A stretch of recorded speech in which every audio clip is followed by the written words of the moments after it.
ప్రియ దేవుని బిడ్డలారా, బైబిల్ చదవటం వినటం వల్ల మనలో విశ్వాసం పెరుగుతుంది.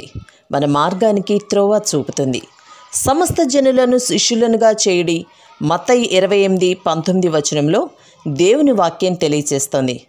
తెలుగు బైబిల్స్ను ఆర్ఆర్కే మూర్తి గారు రీసెర్చ్ చేసి విశ్లేషణ చేసిన బైబిల్లోని ప్రతి అధ్యాయాలను వచనాలను వరుస క్రమంలో అనగా ఆదికాండం నుండి ప్రకటనా గ్రంథం వరకు ఇవ్వబడుతుంది. ప్రతి ఒక్కరూ ఆధ్యాత్మికంగా విశ్వాసంలో బలపడి మీ జీవితంలో ఎదుర్కొంటున్న సమస్యల నుండి విడుదల పొందండి. ప్రతి ఒక్కరూ మీ దీవెన టీవీని సబ్స్క్రైబ్ చేసి ఈ వాక్యాన్ని లైక్ చేసి మీ మిత్రులకు బంధువులకు షేర్ చేయండి. దేవుని సువార్తను ప్రకటింపబడుటలో మీరు పాలిభాగస్తులు కండి. సోదరుడా, సోదరి, ఈ రోజున మన పాఠం నిర్గమకాండం 35వ అధ్యాయం. జాగ్రత్తగా వినండి. ఈ అధ్యాయంలో సబ్బాతు నియమాలు తిరిగి చెప్పబడ్డాయి. గుడార నిర్మాణానికి ఎన్నెన్నో విరాళాలు, కానుకలు తెచ్చి ఇచ్చారు. బెసలేలు, అహోలియాబు పని ఆరంభించారు. మూడోసారి దేవుడు సబ్బాతు నిబంధనను పునరుద్ఘాటిస్తున్నాడు. మోషే ఇశ్రాయేలీయుల సర్వ సమాజమును పోగుచేసి వారితో అన్నాడు, మీరు చేయునట్లు యెహోవా ఆజ్ఞాపించిన విధులు ఏవనగా 6 దినాలు పనిచేయాలి. 7వది మీకు పరిశుద్ధ దినం, అది యెహోవా విశ్రాంతి దినం. దానిలో పనిచేసే ప్రతివాడు మరణశిక్ష నొందుతాడు. మీరు మీ ఇండ్లలో ఎక్కడా అగ్ని రాజపెట్టకూడదు. సబ్బాతు నిబంధన ప్రథమ సృష్టికి చెందినది. సబ్బాతు నాడు దేవుడు విశ్రమించాడు. మానవుడు దేవునికి దూరమైపోయాడు. తానొక పాపిగా తిరుగాడుతున్నాడు. మానవులందరూ సృష్టికర్తను మరచి సృష్టిని పూజించడం మొదలుపెట్టారు. సబ్బాతును మానవుడు పాటించడం మానేశాడు. దేవుడు ఇశ్రాయేలు ప్రజలకు తనకు మధ్య సబ్బాతు నిబంధనను గుర్తుగా ఏర్పరిచాడు. దేవుడిచ్చిన ఈ నిబంధన వాగ్దత్త భూమిలో ఇశ్రాయేలు ప్రజలకే ఉద్దేశించబడింది. సబ్బాతు నాడు ఎవరైనా పని చేస్తే ఆ వ్యక్తిని ధర్మశాస్త్రం ప్రకారం రాళ్లతో కొట్టి చంపాలి. ఈ రోజున లోకమంతటా ఈ నియమాన్ని పాటించడం అసాధ్యం. సబ్బాతు నాడు పొయ్యి రాజబెట్టకూడదు. ఇది కఠినమైన శాసనం. ఇవి ఇశ్రాయేలు ప్రజలకు కనాను భూమిలో దేవుడిచ్చిన నిబంధనలు. మోషే ఇశ్రాయేలీయులైన సర్వ సమాజముతో అన్నాడు, యెహోవా ఆజ్ఞాపించినది ఏమనగా, మీరు మీలో నుండి యెహోవాకు అర్పణము పోగు చేయండి.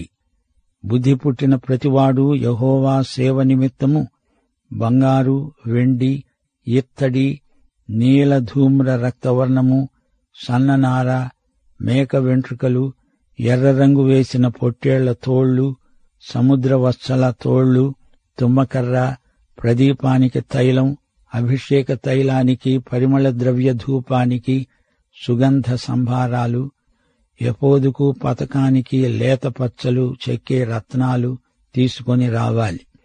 వివేక హృదయులందరూ వచ్చి యెహోవా ఆజ్ఞాపించినవన్నీ చెయ్యాలి. అవేవనగా మందిరము, దాని గుడారము, దాని పైకప్పు, దాని కొలుకులు, దాని పలకలు, దాని అడ్డకర్ర, స్తంభాలు, దిమ్మలు, మందసం, మోతకర్రలు, కరుణాపీఠమును కప్పే తెర, బల్ల, దాని మోతకర్రలు, ఉపకరణములన్నీ, సన్నిధి రొట్టెలు, వెలుగు కోసము దీపవృక్షం, దాని ఉపకరణాలు, ప్రదీపాలు, దీపానికి తైలం, ధూపవేదిక, దాని మోతకర్రలు, అభిషేక తైలం, పరిమళ ద్రవ్య సంభారం, మందిర ద్వారం, ద్వారానికి తెర, దహన బలిపీఠం, దానికి కలిగిన ఇత్తడి జవ, దాని మోతకర్రలు, దాని ఉపకరణములన్నీ, గంగాళము, దాని పీట, ఆవరణపు తెరలు, దాని స్తంభాలు, వాటి దిమ్మెలు, ఆవరణ ద్వారానికి తెర, మందిరానికి మేకులు, ఆవరణానికి మేకులు, వాటికి తాళ్లు, పరిశుద్ధ స్థలంలో సేవ చేయడానికి సేవా వస్త్రములు, అనగా యాజకుడైన అహరోనుకు ప్రతిష్ఠిత వస్త్రములు, యాజకులగునట్లు అతని కుమారులకు వస్త్రాలు, వీటినన్నిటినీ మీరు చెయ్యాలి. గుడార నిర్మాణానికి సర్వ సమాజము స్వచ్ఛందమైన కానుకలు తేవాలి. బలవంతమేమీ లేదు. ఇచ్చి తీరాలి అనే నియమమేమీ లేదు. ఇవి దశమ భాగాలు కాదు, ఇవి స్వచ్ఛందమైన అర్పణలు. బంగారము, వెండి, ఇత్తడి కాక ఇంకా ఎన్నెన్నో వారు తెచ్చారు. అనేక రకాల వస్తువులు సేకరించి తెచ్చారు. నూనె తెచ్చారు, ధూపద్రవ్యం కూడా తెచ్చారు. ఎపోదు అంగీలో పెట్టవలసిన రత్నాలు సైతం తెచ్చారు. మందిర నిర్మాణం కోసం త్యాగపూర్వకమైన కానుకలు ఎన్నెన్నో తెచ్చారు. డబ్బు కంటే వస్తువులు ఎక్కువ తెచ్చి ఇచ్చారు. ఆ రోజుల్లో డబ్బు మారకం కంటే వస్తువుల మారకం ఎక్కువ ప్రచారంలో ఉండేది. దేవుని సేవ కోసమై కేవలం డబ్బే కాదు, వస్తు రూపంలో కానుకలిచ్చారు. అభిషేక తైలానికి, పరిమళ ధూపానికి తైలాన్ని తెచ్చారు. మోషే చెయ్యవలెనని యెహోవా ఆజ్ఞాపించిన పనులన్నిటి కోసం ఇశ్రాయేలీయులలో పురుషులేమి, స్త్రీలేమి తేవటానికి ఎవరి హృదయాలు వారిని ప్రేరేపించాయో వారందరూ మనఃపూర్వకంగా యెహోవాకు అర్పణలు తెచ్చారు. సోదరీ సోదరులారా, గమనించండి, ప్రజల దాతృత్వం ఆదర్శప్రాయమైనది. మోషే సర్వసమాజానికి హెచ్చరిక చేశాడు. గుడార నిర్మాణానికి ఏమేమి కావాలో తెలియచేశాడు. ప్రజలకున్న వస్తువులు, వారి శక్తి సామర్థ్యాలు ఇవన్నీ దేవునికి ఇయ్యటానికి వారు సిద్ధంగా ఉన్నారు. దేవుని మహిమార్థమై తమ తనువు, మనసు, ధనము పెట్టుబడి పెడుతున్నారు. జ్ఞానమున్నవారు, వివేకమున్నవారు, నేర్పుగలవారు అందరూ సహకరించారు. గుడార నిర్మాణానికి ఏది కావాలంటే అది తెచ్చి ఇచ్చారు. సోదరుడా, సోదరి, నీ సంఘానికి, నీ సమాజానికి నీవు చేయగల సహాయం ఎంతో ఉంది. దాతృత్వపు కృపలో దేవుడు మిమ్మలను హెచ్చించును కాక. నాణ్యత గల పని, అలాగే విశ్వాసులమైన మనం చేసే పని కూడా నాణ్యమైన పని అని మన యజమాని అయిన దేవుడు ప్రశంసించాలి. దేవుడు మీకిచ్చిన తలాంతును ఆయన కోసమే వాడితే ఆ తలాంతు రాణిస్తుంది. ఈ సందర్భంలో దాతృత్వాన్ని గురించి కొన్ని మాటలు చెప్పగోరుతాము. ఈ రోజున విలాస వస్తువులు కూడా నిత్యావసర వస్తువులు అనేటంతగా వస్తువాహనాల పట్ల మనుష్యులు వాంఛను పెంచుకుంటున్నారు. స్వార్థం రాను రాను మనుష్యుల్లో పెరిగిపోతోంది. ఏదెను తోటలో ఏమి జరిగిందో మీకు జ్ఞాపకం ఉన్నదనుకుంటాము. ఆదాము హవ్వలకు దేవుడు అనేక వస్తువులనిచ్చి వాడుకోమన్నాడు. అయితే దేవుడు వారి హృదయాలలో ఉన్నాడు. ఆ తరువాత పాపం వచ్చాక దేవుడు వారి హృదయాల నుండి నిష్క్రమించాడు. వస్తు సముదాయం వారి హృదయాలను ఆక్రమించింది. దేవుడిచ్చిన ఆశీర్వాదాలు దేవుని స్థానాన్ని ఆక్రమించాయి. వస్తువుల మీది ఆశ మానవుని హృదయంలో పుట్టి పెరిగి వృద్ధి అవుతున్నది. దురాశ గర్భము ధరించి పాపాన్ని కంటే పాపం పరిపక్వమై మరణాన్ని కంటుంది. ఆకాను వేదాంతమేమిటి? డబ్బు, వస్తువాహనాలు అతని ధ్యేయం. బిలాము వేదాంతం ఎలాంటిది? డబ్బు కోసం ఎంతకైనా దిగజారుతాడు. దెలీలా వేదాంతం కూడా ఇదే. డబ్బు కోసం సంసోనును ఫిలిష్తీయులకు పట్టి ఇచ్చింది. సొలొమోను ధనాన్ని ఎంతో సేకరించి భ్రష్టుడైపోయాడు. గెహాజీ నయమానుతో, ఎలీషాతో ఎందుకు అబద్ధం చెప్పాడు? డబ్బు కోసం. అననీయా, సప్పీరాలు ఒకేసారి ఎందుకు చచ్చారు? ధనాశ. ఇస్కరియోతు యూదా యేసును 30 రూకలకు తెగనమ్మాడు. అధికారం కోసం, వస్తు వాహనాల కోసం, స్వయం తృప్తి కోసం ఎందరో దేవునికి దూరమైపోతున్నారు. సోదరీ సోదరులారా, మన ఆధ్యాత్మిక సౌశీల్యం మెరుగుపడాలంటే వస్తువాహనాల మీది ఆశలు మానాలి. ఈ అధ్యాయంలో మరో సత్యం మనల్ని ఎదుర్కొంటోంది. దేవుని ప్రజల దాతృత్వం ఎంతో గొప్పది. ప్రజలు ఎట్టి బలవంతం లేకుండా ఎన్నెన్నో వస్తువులను తెచ్చి ఇస్తున్నారు. వారికి తమ వనరులను ఏ విధంగా పెట్టుబడి పెట్టాలో తెలుసు. ఫిలిప్పీలో పుతోను దయ్యం పట్టిన పిల్ల తమ యజమానులకు ఎంతో లాభం చేకూర్చింది. ఆమె సోదె చెప్పేది. పౌలు ఆమెలోని దయ్యాన్ని వెళ్లగొట్టాడు. తమ రాబడి పోయిందని సోదె వ్యాపారి రెచ్చిపోయాడు. పౌలును శీలను బంధించి చెరసాలలో పడేశారు. లాభం కోసం ఆత్మను పోగొట్టుకునేవారు దేవుని రాజ్యానికి అర్హులు కారు. సోదరీ సోదరులారా, దేవుని సాక్ష్యపు గుడారంలో ఉన్న 9 విధాలైన వస్తువులను మీకు జ్ఞాపకం చేయగోరుతాము. 1. నిబంధన మందసం. ఇది దీర్ఘచతురస్రాకారంలో ఉంటుంది. ఇది బంగారంతో చేయబడింది. ఇందులో దశాజ్ఞల పలకలుంటాయి. ఇది ఇశ్రాయేలు ప్రజలతో దేవుడు చేసుకున్న నిబంధనను సూచిస్తుంది. నిబంధన మందసం అతి పరిశుద్ధ స్థలంలో ఉంటుంది. 2. కరుణాపీఠం. కృపాసనము తెర. కరుణాపీఠము నిబంధన మందసానికి మూత. దేవుడు తన ప్రజల మధ్య ఉన్నాడు అనడానికి సూచన. పరిశుద్ధ స్థలానికి, అతి పరిశుద్ధ స్థలానికి మధ్యన తెర. ఈ తెర మనకు సూచించేదేమిటంటే పాపం మనలను దేవునికి మరుగు చేస్తుంది. 3. సముఖపు రొట్టెల బల్ల. ఇది కలపతో చేయబడిన ఒక బల్ల. ఇది పరిశుద్ధ స్థలంలో ఉంటుంది. సన్నిధి రొట్టెలు, వాటికి సంబంధించిన పాత్రలు ఈ బల్ల మీద ఉంటాయి. 4. సముఖపు రొట్టెలు. ఇవి 12. ఇవి కాల్చిన రొట్టెలు. ఒక్కొక్క రొట్టె ఇశ్రాయేలులోని ఒక్కొక్క గోత్రాన్ని తెలియచేస్తుంది. ఈ రొట్టెలు మనకు నేర్పే పాఠం ఒకటి ఉంది. దేవుడు తన ప్రజలను ఆధ్యాత్మికంగా భోజనం పెట్టి పోషిస్తాడు. 5. దీపస్తంభాలు, దీపాలు. దీపస్తంభం పరిశుద్ధ స్థలంలో ఉంటుంది. ఇది దీపవృక్షం. వీటిలో 7 దీపాలు వెలుగుతుంటాయి. యాజకుల కోసం పరిశుద్ధ స్థలంలో ఈ దీపాలు వెలుగునిస్తాయి. 6. ధూపవేదిక. ఇది పరిశుద్ధ స్థలంలో ఉంటుంది. దీనికి ఎదురుగా తెర ఉంటుంది. ఇందులో ప్రత్యేకమైన ధూపద్రవ్యం వేస్తారు. దేవుడు మన ప్రార్థనను వింటున్నాడు అనడానికి ఇది సంకేతం. 7. అభిషేక తైలం. ఇది యాజకులను అభిషేకించడానికి వాడబడే తైలం. ఈ తైలంతో గుడారములోని ప్రతి వస్తువును అభిషేకించటం జరుగుతుంది. దేవుని కోసమై ప్రత్యేకించబడిన సంకేతానికి ఈ తైలం ఉపకరిస్తుంది. 8. దహన బలిపీఠం. గుడారానికి వెలుపల బలులు అర్పించడానికి ఈ బలిపీఠం వాడబడుతుంది. దేవునితో మానవునికి గల సంబంధాన్ని బలి అర్పణ ద్వారా ఒక పాపి ఎలా పునరుద్ధరించుకుంటాడో ఈ బలిపీఠం చూపుతుంది. 9. ఇత్తడి గంగాళం.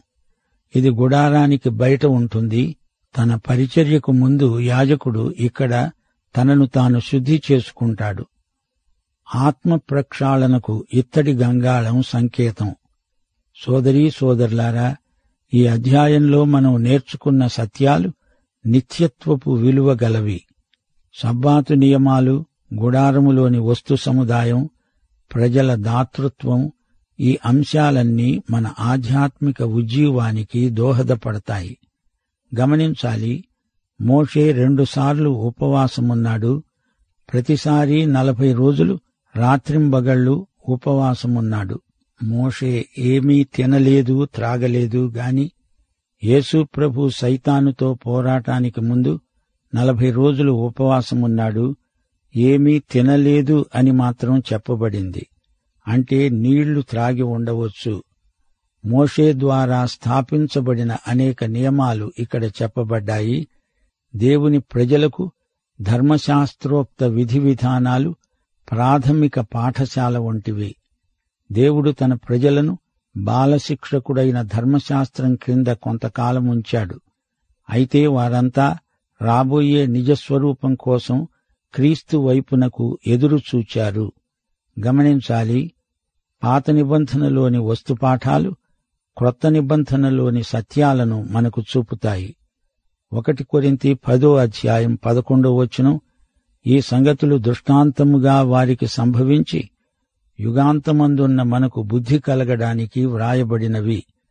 2 తెస్సలోని పత్రిక 3:9 పౌలంటున్నాడు, మేము మీకు మాదిరిగా కనపరుచుకుంటున్నాము. మాదిరి అనే మాట పాత నిబంధన సంకేతాలకు వర్తిస్తుంది. కొత్త నిబంధన సత్యాలకు పాత నిబంధన సంకేతాలు మాదిరి. యేసు ప్రభువు ఎన్నో ఉపమానాలు బోధించాడు. అలాగే బైబిలులో ఎన్నో ప్రవచనాలున్నాయి. ఇవన్నీ జాగ్రత్తగా సరిపోల్చి చూసుకోవాలి. వివేక హృదయులందరూ యెహోవా ఆజ్ఞాపించినట్లే చెయ్యాలి. ఈ రోజున వివేక హృదయులందరూ క్రీస్తునందు దేవుని బిడ్డలై నమ్మకమైన గృహ నిర్వాహకులై పనిచెయ్యాలి. సాక్ష్యపు గుడారంలో అనేక వస్తువులున్నాయి. అవన్నీ కలిసి గుడారమవుతుంది. అలాగే మన శరీరంలో అనేక అవయవాలున్నాయి. అవన్నీ కలిసి శరీరమవుతుంది. అయితే ఇప్పుడు యేసుక్రీస్తే శరీరం. ఆయన శరీరంలో మనమంతా సాటి అవయవాలం. క్రీస్తు శరీరమందు మనం ఒకరికొకరం సాటి అవయవములమై ఉన్నాము. హృదయం ప్రేరేపించినప్పుడు వారి మనస్సు ప్రేరేపించినట్లు ప్రజలు అర్పణలు తెచ్చారు. ఆత్మ ప్రేరణ బలవంతం కాదు. ఈ రెండిటి వ్యత్యాసం గమనించాలి. పౌలన్నాడు, క్రీస్తు ప్రేమ మనలను బలవంతం చేస్తున్నది. ప్రేమ చేసే బలవంతం నిర్బంధం కాదు, స్వచ్ఛందం. వస్తువులు కాని వ్యక్తులు కాని దేవునికి ప్రతిష్ఠించబడినప్పుడు వాటికి ఎంతో విలువ వస్తుంది. యెహోవా పని చేయించని ఎడల వారు చేసే పని వ్యర్థమే. యెహోవా పని చేయించడమే కాదు, తాను వారితో కలిసి పనిచేస్తాడు. దేవుడు పనిచేసే దేవుడు, తాను ఏర్పరచుకున్న మనుషులతో పనిచేసే దేవుడు. ఒకసారి యేసుప్రభు తన శిష్యులతో వెళ్లుతూ ఉండగా దారి ప్రక్కన ఒక గుడ్డి భిక్షుకుడు కనిపించాడు. అప్పుడు యేసు అన్నాడు, ఈ గుడ్డివాని కండ్లు తెరవండి. పగలున్నంత వరకు నన్ను పంపిన వాని క్రియలు మనం చేస్తూ ఉండాలి. రాత్రి వస్తోంది, అప్పుడెవడూ పనిచేయలేడు. సోదరీ సోదరులారా, నాడు నేడు కూడా దేవునికి అభిషిక్తులైన పనివారు కావాలి. దేవుడు బెసలేలును పిలిచాడు. అతణ్ణి తన ఆత్మతో నింపాడు. ఆత్మ నింపుదలతో పాటు జ్ఞానము, వివేకము, సామర్థ్యము, కౌశలము అనుగ్రహించాడు. బంగారము, వెండి, వెలగల రాళ్లు, కలప, కుట్టుపని, దుస్తుల నిర్మాణంలో నేర్పు, నేత పని, రంగుల అద్దకం మొదలైన పనులన్నింటిలో నేర్పు, ప్రజ్ఞాపాటవాలు, ప్రతిభా వ్యుత్పత్తులు వారికిచ్చాడు. అంతేకాదు, ఇదంతా ఇతరులకు నేర్పే వరం కూడా వారికి ప్రసాదించాడు. బెసలేలుకు ఈ పనులన్నిటిలో సహాయకుడుగా ఉండేటందుకు అహోలియాబునిచ్చాడు. ఈ ఇద్దరూ కలిసి చక్కగా పనిచేశారు. ఈ ఇద్దరినీ దేవుడు జ్ఞానాత్మతో నింపాడు. గుడార నిర్మాణంలో వీరిద్దరూ ప్రముఖ పాత్ర వహించారు. పాత నిబంధనలో ఆత్మతో నింపబడిన కొందరు వ్యక్తులను మనం గుర్తించగలం. ఆత్మవరంలో ఆధ్యాత్మిక విలువలున్నాయి. భౌతికంగా, మానసికంగా, వస్తురూపేణ ఆత్మవరాల వల్ల పనిలో నాణ్యత మనకు తేటగా కానవస్తుంది. పాత నిబంధన కాలంలో ఆత్మవరాలు, ఆత్మ ఫలాలు కూడా దేవుడు చాలా మందికిచ్చాడు. అప్పటి వారికి కూడా దేవుని రక్షణ ఉంది. విమోచన, కృప, శరీర స్వస్థత అన్నీ ఉన్నాయి. వారి పేర్లు పరలోకమందు రాయబడి ఉన్నాయి. అయితే వీరి నిరీక్షణకు క్రీస్తునందే సంపూర్ణ సిద్ధి. దేవుని ఆత్మ ద్వారా శక్తి సామర్థ్యాలు కలుగుతాయి. దేవుని పని చేయగల నేర్పు, నైపుణ్యం కూడా ఇచ్చేవాడు ఆత్మే. మొదటి నుండి దేవుడు మానవులకు ఎన్నెన్నో సృష్టి రహస్యాలను బయలుపరచాలని ఉద్దేశించాడు. ఆ విధంగా మానవ జీవితం ఉత్సాహభరితమవుతుందని దేవునికి తెలుసు. పరిశుద్ధాత్మ ద్వారానే ఎన్నెన్నో మార్మిక సాంకేతిక విషయాలు దేవుని బిడ్డలకు బయలుపరచబడతాయి. జ్ఞాన వివేకములు దేవుని ఆత్మవశంలో ఉన్నాయి. ప్రత్యక్షత ద్వారా, విశేష ప్రత్యక్షం ద్వారా మర్మాలు బయలుపడతాయి. ఆ తరువాత యెరూషలేములో దేవాలయ నిర్మాణమైనప్పుడు కూడా అందలి ఆచారాలు, బల్యర్పణలు, ఆరాధన, అంతా అరణ్యంలోని బలిపీఠంలాగే క్రీస్తునందలి విమోచనకు ముందు గుర్తే అని గ్రహించాలి. విశేషించి ఇవన్నీ పరలోకపు నిత్య గుడారానికి ఛాయామాత్రమైన సంకేతాలు. ఈ గుడారములోనికి క్రీస్తు ప్రవేశించి ఉన్నాడు. సంకేతానికి అది సూచించే సత్యాన్ని అనుసరించి అర్థం చెప్పాలి. అంతేకాదు, చరిత్రను దృష్టిలో ఉంచుకొని పాత నిబంధన ముంగుర్తులను వివరించాలి. సోదరీ సోదరులారా, నిర్గమకాండంలోని వివరాలు అసంఖ్యాకాలుగా ఉన్నాయి. అయితే ఒకటి జ్ఞాపకముంచుకోండి, దేవుని దృష్టిలో వస్తువుల కంటే వ్యక్తులు ముఖ్యం. దేవుడు వ్యక్తులను వాడుకుంటాడు. వ్యక్తులకు వస్తువులు కావాలి, కాని అవి నిర్జీవమైనవి. దేవుడు సజీవులైన తన విశ్వాసులలో నివాసముంటాడు. దేవునికి పని కంటే పనివాడు ముఖ్యం. పనివానిలో ఉండి దేవుడు పని చేయిస్తాడు, తనూ చేస్తాడు. 35వ అధ్యాయంలో ప్రజల దాతృత్వం ఎంత గొప్పదో చూచాము. ప్రజలు దేవుని పనికి కావలసిన వస్తు సముదాయం మాత్రమే కాదు, యాజకులను, గుడార నిర్మాతలను కూడా దేవుడేర్పరచుకున్నాడు. వారు దేవునికి ప్రతిష్ఠించబడ్డారు. పాఠం ఇంతటితో సమాప్తం. ప్రభు అయిన యేసుక్రీస్తు వారి కృప, తండ్రి అయిన దేవుని ప్రేమ, పరిశుద్ధాత్మ యొక్క అన్యోన్య సహవాసము మనకు సదాకాలము తోడై ఉండునుగాక. ఆమేన్.